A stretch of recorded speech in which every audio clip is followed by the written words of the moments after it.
بسم الله الرحمن الرحيم.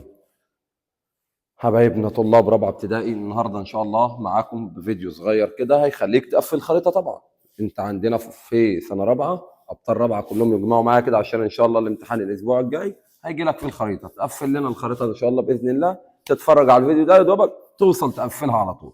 طيب الخريطه بتاعتنا احنا واخدين خريطه مصر. مصر فيها بحرين، فيها نهر النيل، فيها بحيره ناصر، فحاجات كتير كده هنبدا نحطهم واحده واحده معاك. ركز يا بطل معانا كده، يلا بسم الله. طبعا نبدا اول حاجه يا حبيبي، احنا معانا بحرين صح؟ قلنا البحر فوق كده وبحر تحت. طيب يا مستر، البحر اللي فوق مصر ده بحر فوق مصر نايم فوق كده، اسمه ايه بقى؟ البحر المتوسط. طيب يبقى البحر اللي فوق مصر او في شمال مصر من فوق اسمه البحر المتوسط. طيب بحر اهو باللون الازرق، بيلون المسطحات باللون الازرق. بحر على يميني كده، على يميني ايدي اليمين اهو.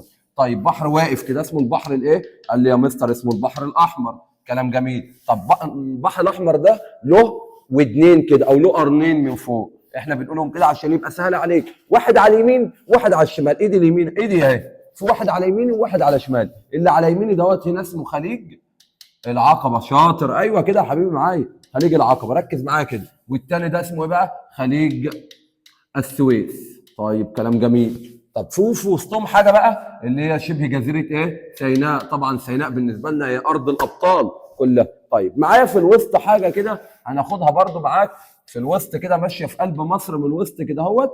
شوف بتلف كده زي التعبان بالظبط. ايه التعبان اللي في الوسط عندنا في مصر دوت؟ اسمه نهر النيل. يبقى هنا اللي ماشي في وسط مصر كده بالظبط اسمه نهر النيل. يبقى يا بطل ركز معانا، احنا قلنا بحر فوق اسمه ايه؟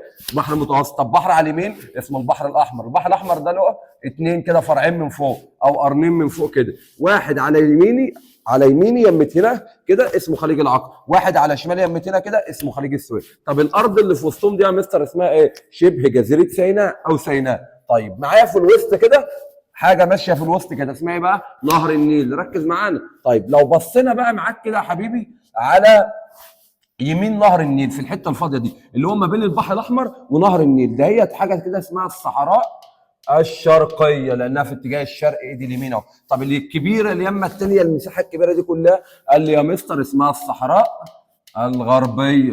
شاطر بطل. طيب بعد كده في حاجه على الجنب هنا، دوله جنب مصر هنا، بلد جنب مصر اسمها ايه؟ قال لي يا شاطر هنا دوله ليبيا. طب في بلد تحت مصر من تحت كده ننزل، قال لي يا مستر دوله السودان. كلام جميل كده، انت برافو عليك. طيب هنحط لك كمان كام حاجه صغيره. قال لي معايا كده في الوسط هنا كده تحت في المنطقه ده هي تحت هنا كده اهو بحيره عذبه اسمها بحيره ايه؟ ناصر. برافو.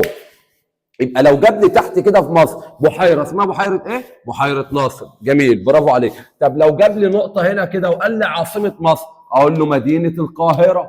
طيب برافو. طيب نقول كمان حاجه صغيره. لو جاب لي هنا رسمه كده على شكل اتجاهات بالشكل اللي انا عملته ده، اقول له دي ورده البوصله. كلام جميل. طب لو جاب لي هنا كده حاجه ومكتوب فيها الوان كده وحاجات، يبقى نقول دوت مفتاح الخريطه. برافو عليك، اللي هو من عناصر الخريطه. طب لو جاب لي هنا كده ارقام وخط كده وفي ارقام وكلام من ده، اقول له ده اسمه يا مستر مقياس الرسم. طيب نقولها بقى واحده واحده تاني كده معاك. احنا قلنا كان معانا كام؟ بحرين. يبقى بحر فوق ايوه كده بقى المتوسط. طب بحر على يميني البحر الاحمر، له هناك له اتنين كده. قلنا اللي على اليمين كده خليج العقبه. طب واللي على الشمال كده يا حبيب قلبي؟ خليج السويس. ركز معانا. طيب في حاجه ماشيه بقى في الوسط كده قلنا اسمها ايه؟ اسمها نهر النيل. طيب معايا نهر النيل قسم مصر اتنين، في حاجه على يميني وحاجه على شمالي. اللي على يميني جنب البحر الاحمر هنا كده اسمها الصحراء الشرقيه. طب واللي على شمالي يمت هنا كده الصحراء الغربيه. طيب دوله في الغرب هنا كده جنب مصر ليبيا. طب لو جاب لي دوله يا مستر تحت، اقول له دوله السودان. طيب كمان. طب لو جاب لي بحيره في مصر من تحت كده، اقول له بحيره ناصر.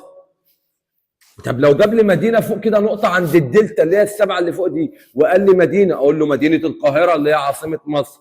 طيب باقي حاجه صغيره كمان قلناها. لو جاب لي هنا رسمه كده وجاب لي فيها الوان وحاجات، اقول له دي مفتاح الخريطه اللي بيعرفني الخريطه. طب لو جاب لي هنا كده خطوط وارقام، اقول له مقياس الرسم. طب لو جاب لي هنا الاتجاهات كده اللي هي على زي النجمه كده، اقول له ورده البوصله اللي من خلالها بنعرف الايه؟ البوصله. طيب انتظرك كده يا بطل، كده انت خريطتك خلصت. هنتظرك ان شاء الله تحل الخريطه وتحل في الامتحانات اللي عندك في اخر الكتاب. ولو عندك سؤال صعب، عندك حاجه، كلمني واحنا هرد عليك او اسالني فيها وانا هجاوبك عليها ان شاء الله.